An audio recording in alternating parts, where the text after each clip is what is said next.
All right, folks. Well, that's my cue to begin. We're going to give it a go at this. It's 2:00. Welcome to all of you that are joining us today. This is going to be an interesting conversation, and we're got a lot of folks on the line, and hopefully more will continue to join us. Good afternoon. I'm Bruce Colladney, the Executive Director for the Kansas Association of Counties, and it's been just a minute since we've been able to Zoom with you all about CARES Act funding and ARPA funding, and now this next tranche of funding that's available to you all. So looking forward to having a good conversation over the next hour or so. We've got some folks from the Spark office online with us. We've also got Jonathan Sheffield from NACo out of Washington, D.C. on the line with us. I'm going to turn it over to both of them in just a second. If you are not familiar with the Zoom application, there is a chat function in the bottom in your tray at the very bottom of the screen. And if you'll notice that there's probably some red circles in there, messages. Kim has been typing in some messages to all of you, all the participants in the chat box. I'd like to call your attention to that. We actually have a link to NACo's website and the topic that we're talking about today, the Local Assistance and Tribal Consistency Fund. There's an actual blog and a whole website devoted to this information. So there's a lot of good stuff out there on top of what John's going to be sharing with us here in just a few minutes. As Kim also outlines in the chat box, the way we're going to handle questions is if you've got a short question and you just want to type it into the chat box, or you don't have a microphone available, that type of thing, go ahead and type that in and we'll get to them. But then if you've got a longer or an in-depth question that needs a little bit more of a discussion, go ahead and type in the box that you have a question. And when we see that, we'll call on you, and then you can unmute yourself and come on and ask your question, and then we'll work our way through that. So without any further ado, I'm going to get this party started, and I'm just going to kind of throw a little bit of an invitation out there, or a little bit of a set the stage, if you will. It says on September the 29th, the U.S. Department of Treasury began releasing the first round of Local Assistance and Tribal Consistency Fund, or LATCF, payments, providing $1.5 billion to over 2,086 counties across the country. So under the American Rescue Plan Act, there are predominantly counties with federal public lands are the folks that are eligible for this money. Out of the 2,086 counties, excuse me, the counties have until January the 31st, 2023 to apply. Otherwise, they forfeit these payments. Originally, Kansas had somewhere around 49 counties that are eligible, and most of those still have not applied yet for the funds, and that's why we reached out to you to get you online here so that you can understand what those funds are all about and how you can go about getting those funds. And so without any further ado, I'm going to turn this over to Jonathan and welcome him to Kansas. So thank you, Jonathan, so much for joining us. Thanks, Bruce, and thanks everybody for joining today. I'm going to apologize in advance because my landscaper is actually mowing the lawn and my neighbors are having an addition built on. So if you're having issues hearing me, just let me know and I'll lean in and talk louder. While I get started here, I'm going to go ahead and share my screen. Okay, there we go. Oh, that didn't work out very well.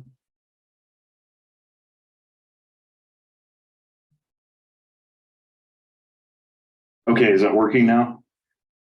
Got it. Okay.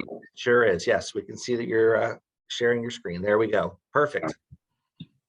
Sorry, it sent me right to the end of it. That's okay.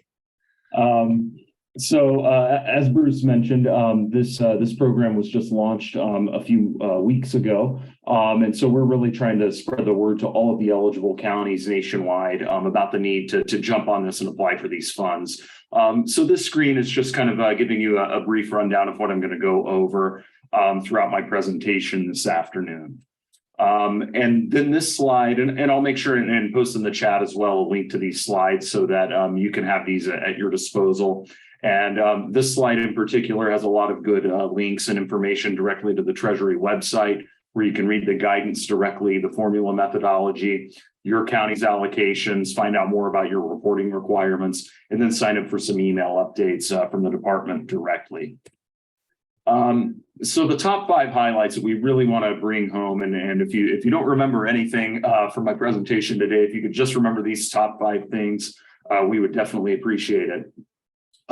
So you can apply for and receive these funds immediately. Once they launch that portal on September 29th, you could immediately go online and do your part of it. These funds go predominantly to PILT recipient counties, as well as those counties that receive refuge revenue sharing payments from the U.S. Fish and Wildlife Service. You can treat these funds the same as your general revenues collected from your local taxes. You really have the maximum flexibility in the use of these funds, especially compared to those other ARPA dollars that you qualified for. The first tranche of these is projected to be paid within 4 to 5 business days after submitting your application. Although we have heard that there has been a bit of a delay because of some staffing issues at Treasury and because there was just kind of a mad rush at the beginning to get applications in. So maybe that has gotten back to more of that 4 to 5 business day timeline. But once you submit your application, I'd recommend giving them about a week or 2 before you start reaching out and asking for clarification. And then Treasury will get that second tranche out sometime next year. We don't know the date yet. And then finally, these funds are available to you until they're expended. You don't have a tight deadline to spend them like you do the other ARPA funds. So to give a little bit more background, the Local Assistance and Tribal Consistency Fund is actually made up of $2 billion. There's $1.5 billion that goes to these eligible revenue sharing counties into 2 equal payments. And then the other $500 million goes directly to federally recognized tribes. So we're just talking about the county side of this. We don't touch the tribal side of these funds in any way. We really worked hard behind the scenes with Treasury to make sure that these funds went to the public lands counties that they were originally intended to go to. And I'll talk a little bit about this when I talk about the distribution formula, but the statutory language was vague on who these dollars had to be distributed to. So that's why it took Treasury 1.5 years to really come up with a consistent payment formula. And as part of those talks with Treasury, we really leaned on the state associations and Congress, and then even the NACo Public Lands Steering Committee submitted a proposed distribution formula that was largely based on the existing PILT formula. And this distribution formula that Treasury came up with is largely reflective of what the NACo Public Lands Steering Committee put together last year. So what is an eligible revenue sharing county? Well, there are 2,086 local governments that qualify as eligible revenue sharing counties under the Local Assistance and Tribal Consistency Fund. They are defined as independent of any other unit of local government, the principal provider of governmental services, and as determined by Treasury, a county where a negative revenue impact happened due to a federal program or a change in such program. Again, that's a very long-winded way of saying public lands counties. And Treasury finally came together with the baseline qualifying counties would be PILT and RRS recipients. They also added in the various population levels and economic conditions that they were required to by statute.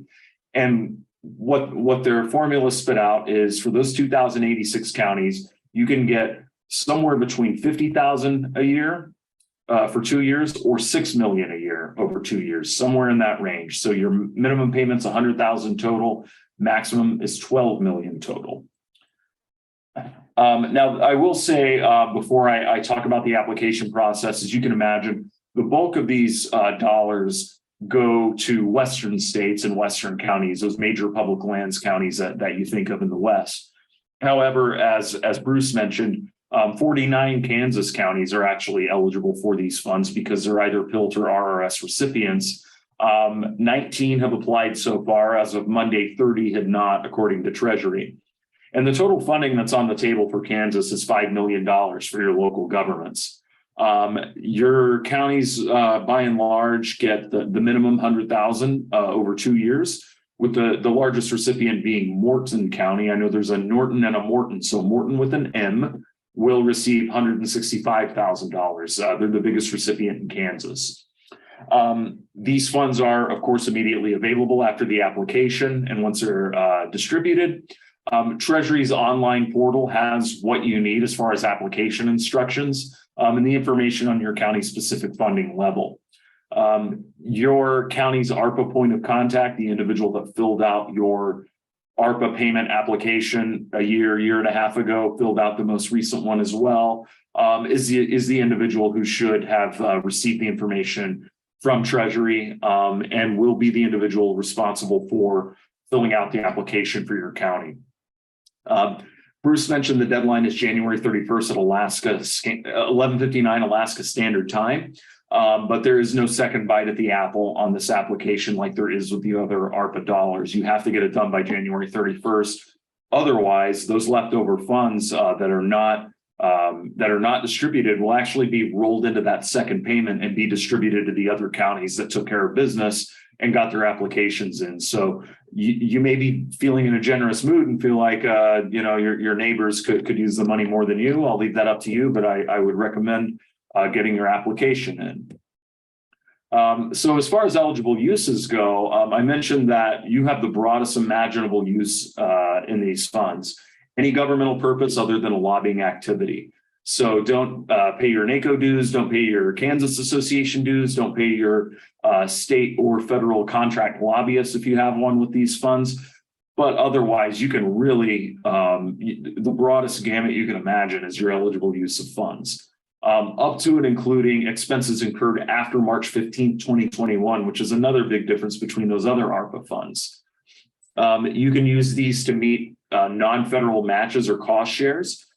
So, for example, if you were to try to use these funds to get a Department of Transportation grant at the federal level, you can use these dollars for that. However, Treasury strongly recommends that you talk to the federal agency that's distributing the grant and make sure that they don't have any sort of a regulatory issue with that on their books.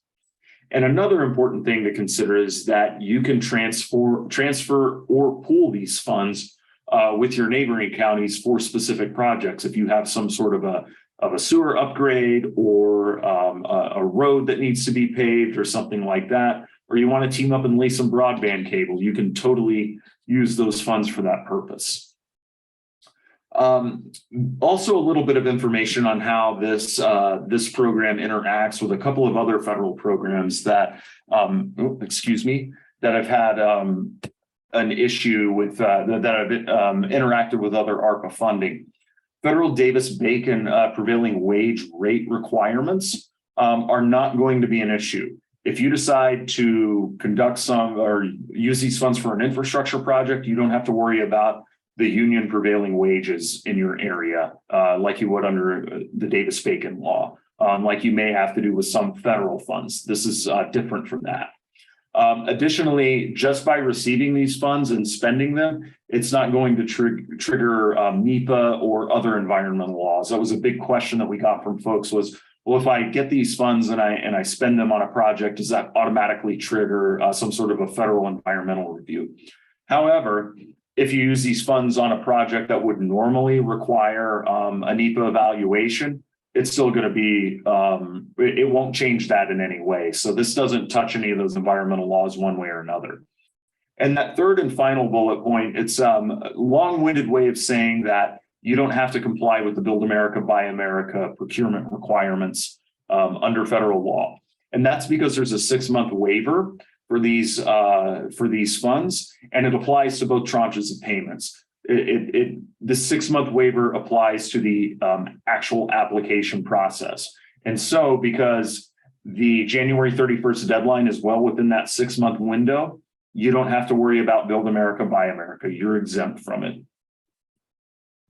A bit on reporting requirements. I mentioned that you have to fill out an annual report until these funds are expended. As long as you hold them on your books, you're going to have to fill out a report with Treasury on it. So the faster you spend these, the fewer federal reports you're going to have to deal with filling out. The deadline for that first payment or for that first report will be March 31st, 2023, and then subsequent March 31st moving forward.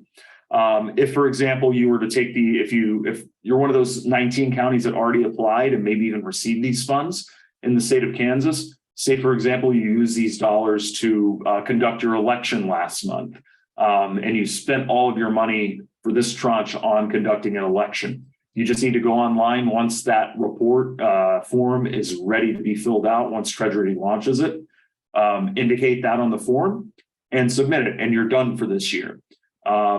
And there's, as it says on the screen, you'll have to fill out, current obligations, cumulative obligations, and current and cumulative expenditures on those reports. So all that information is going to be in there, but because you have so much flexibility on it, the reporting requirements don't appear that they'll be anywhere near as stringent as the other ARPA funds. And finally, governmental purposes reporting categories for these reports. So Treasury set up these 4 categories that are non-exhaustive in their reporting guidance in September to kind of guide you in how to fill out the reports, essentially. So the first category is government services, health, education, economic development, government operations. I mentioned conducting an election. That would be something that would fall under that category. Capital expenditures, structures of any kind, whether that's a clinic or a hospital or a jail, equipment and vehicles for police and fire response, and affordable housing construction and maintenance are a few examples. Obviously, all those, the water, sewer technology, transportation infrastructure are pretty self-explanatory. And then you have a very broad other governmental purposes catch-all category. So your non-federal matches for a grant. If you need to hire somebody to help you fill out the report for how you expend these dollars, you can use these dollars to pay that person to fill out this report for you. And then any other governmental activities that are not listed on here that your county, generally has, whether it's dealing with tax forms or something like that, or paying somebody to do their assessments for property taxes. Any of those sorts of things could potentially fall under other governmental purposes. So again, before I wrap up here, I want to say the big things to take away from this are 30 counties in Kansas have not applied for their funding, even though they're eligible. That means that there's about $3 million in Kansas just sitting on the table for your local governments to take advantage of. You have until January 31st to apply for those funds. And you have the most flexibility in the use of these funds out of any other federal program outside of the PILT program itself. I've never seen federal funding and direct aid to local governments that comes with this much flexibility. So with that, I'm going to stop sharing my screen, and I'm happy to take any questions that you might have.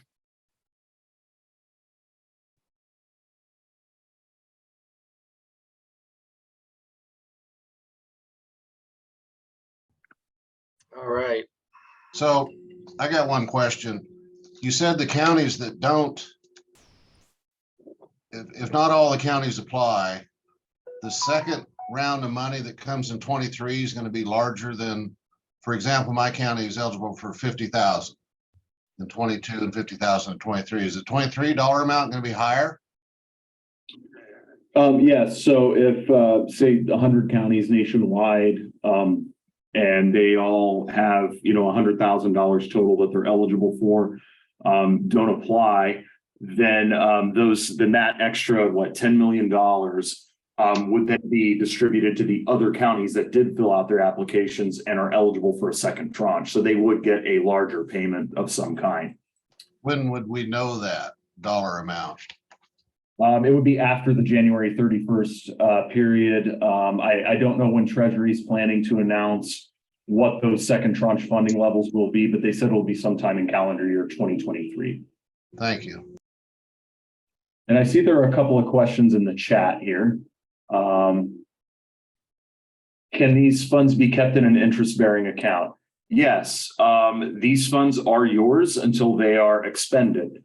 However, the longer that you hold on to these funds, the longer you're going to have to keep filling out these reports with the federal government. So keep that in mind. And before I scroll down to the next questions, I'm going to go ahead and post the link to my slideshow right there, just so you can have those at your disposal as well. Let's see. Okay, I see when I log onto the portal on the first screen, it looks like I'm applying for ARPA funds again. Will the next screen let me pick the LATCF program? Okay, well, let me ask you, Linda. I don't know if your county is one of the ones that's eligible, because fewer than half the counties in Kansas are eligible for these funds. So if I don't know what county you're from, if you could go ahead and let me know about that. You're eligible. Okay. You should be able to. Yeah, I would say click on the next screen and take a look. And if that isn't working for you, then I'm going to tell you to, I'll look up this email address real quick and get it to you, because it's kind of long. But I'll put that in the chat as well. It's the IT support from the Treasury website. Well, the other question too is, Linda, were you the original person that applied for the ARPA funds, as Jonathan had mentioned? Because if you're not the original person, maybe that's the issue as well. Yeah, I wondered about that. Actually, the treasurer filled it out and she listed me as a point of contact, but we're going to try that tomorrow, see if that doesn't work, to have her do it. Okay, that might be That the may case do too. it for you, yeah. Okay. And Scott Harris has a question. Where can they apply for the funds? If you scroll up to the beginning of the chat, I pasted 2 links in there. The second one, the Treasury LATCF website, that's where you need to go, and that will direct you on where you can fill out your application. Will Johnson's question is, do you know if this is a payment in lieu of the back payments for the PILT program that counties had to apply for last year? This is a totally separate pot of money from the PILT program. This is a brand new, just 2-year pot of money that was eligible under ARPA. So this is separate from PILT. It's brand new. It's its own thing. If they've already applied and received the funds, does the 6-month waiver still apply for the Build America, Buy America Act? Debbie Cox asked that. Yes, it does. The 6-month waiver was in place the second that they launched the portal and the application. So anybody that applies for and receives these funds is exempt from Build America, Buy America. Okay, it says there's no links at the beginning of the chat box, so I'm going to go ahead and paste them in there again. So the first one is to the NACo website, the blog post on there. And then here's the second one to the Treasury website.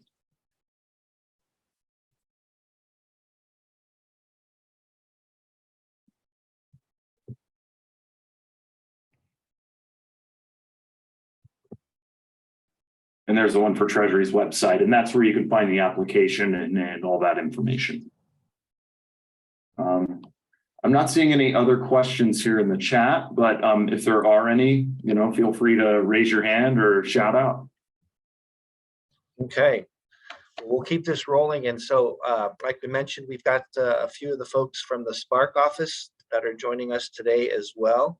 So Benjamin, if you and your colleagues care to chime in and unmute yourself, you certainly are welcome to say hello and give kind of an update on where you are, and if there's anything that you need from us, or how we can assist you, or how you can assist us, either way.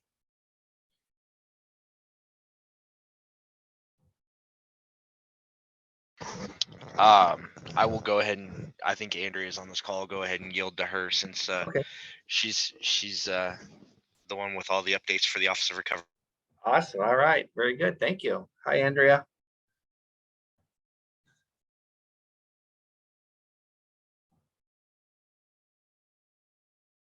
There you go. Hi, everybody. Sorry. My okay. mouse got a little sticky there when I was going to unmute. Thanks, Ben. And thank you, Jonathan, for that overview. I don't know that the Office of Recovery has anything to add in regards to the local and tribal, or the Local Assistance and Tribal Consistency Fund. But we are online if there are potentially other questions that any of the counties might have related to ARPA in general. or the process that the state is going through currently in terms of making decisions on the state fiscal recovery funds. So certainly welcome those questions as well. We don't have a lot of updates at the moment in terms of the state fiscal recovery funds. I know a lot of local governments and folks out there have been kind of waiting to see what the state does with its final pot of money before they make their own decisions. But we hope that that'll be moving soon. So, but certainly welcome any questions. All right. Well, like I said, I just wanted to put it out there that you folks are on the line and that you're still open for business and can assist as needed. So We are. And with that, I'll put a plug in, since you mentioned still being open for business. Our website is still very active. We have the contact us form on there that you can submit any questions related to any of this federal relief funds, whether it's your local fiscal recovery funds or this pot of money as well. And we will try to help you with answers there too. So wonderful.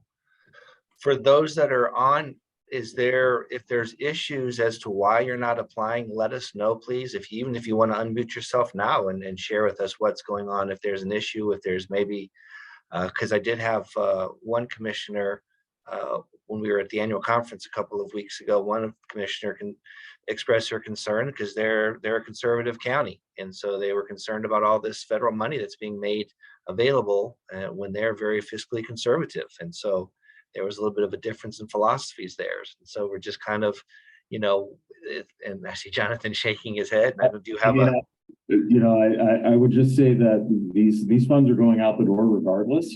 So if you refuse to take them, it's not going to make a difference one way or another as far as what Treasury does. It's just going to go to another county. So. Okay. I appreciate hearing you say that. So anything else, folks? Anything else? Any other questions, comments, concerns? Like I appreciated those numbers, Jonathan. I mean, that was great to know that we've got 30 counties yet to apply. So the work is ahead of us. So, okay. Well, real quick, before we wrap up, I just want to put a plug in for some things coming up. But as we turn over the calendar, don't forget new commissioner training. We've got that scheduled for the 11th, 12th, and 13th. Actually, technically 12th and 13th, but we're saying 11th, 12th, and 13th here in Topeka. So if you have new commissioners coming on board, make sure they're aware of it. We'd love to see all of them here. We also have local government day scheduled for Wednesday, the 25th of January. So we'll all be gathering here at our office in Topeka and then meeting with legislators in an evening reception as we've done in the past. And then also we have our second annual County Day at the Capitol. That is scheduled for Thursday, February the 9th. And so we had a real good showing last year for the first County Day at the Capitol, or last legislative session earlier this year. So we're looking forward to having another great turnout, even larger next year for County Day at the Capitol. And with that, Jonathan, thank you so much again for joining us, and the Spark Office folks, thank you for jumping on. I look forward to continuing to work with both of you organizations and helping to get all of our Kansas counties registered and get that money before January the 31st. All right, without any other parting words from anybody online? All righty. Hey, Bruce. Yeah. Yes, sir. You did have a question. I apologize. I gave my link out, so it came up as me. I think somebody wanted to know if everybody on the call was eligible for is every county on the invite list eligible? Yeah. So when we sent out the announcement, we sent it to the counties that we knew were eligible, and then I think Kim, you can chime in here, but we had one or two counties sign up who were not eligible, but they still wanted to learn about the program, just for their own personal knowledge. Refresh me, Kim. But yeah, I think for the most part, the folks that we'd sent out this invitation to were all eligible. Yes, Kim made a point to focus on the clerks and the commissioners in those counties. So, okay, and she's typing that is correct.